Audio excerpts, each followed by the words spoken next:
Welcome to Man Does Tech, where I solve the problems you didn't even know you had. In this video, I will explain how to remove your BMW Z4 door panel.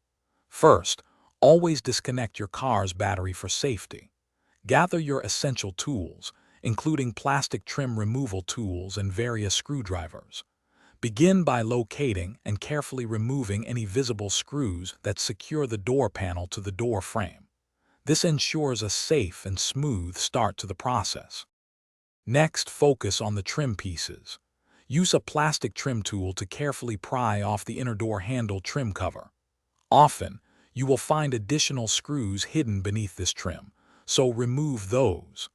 Then, gently unclip the main decorative trim strip that runs across the door, working slowly to avoid any damage to the clips or the panel itself. Hey everyone, quick break. If you're finding this video helpful, please hit that like button and subscribe to the channel for more content. On another note, life's too short for cheap socks, especially when you're kneeling on hard garage floors. Go darn tough with a lifetime warranty. They're seriously comfortable. Check the description below for a link to these amazing socks and other great deals. Now, let's get back to the video. Now, let's address the main panel fasteners. Identify any remaining screws located around the perimeter of the door panel, ensuring none are missed. With all screws out, use your plastic trim tool to carefully release the numerous plastic clips holding the panel to the door. Once all clips are free, gently lift the entire door panel upwards to disengage it from the top edge of the door frame. With the panel loose, it's time to disconnect the attached components.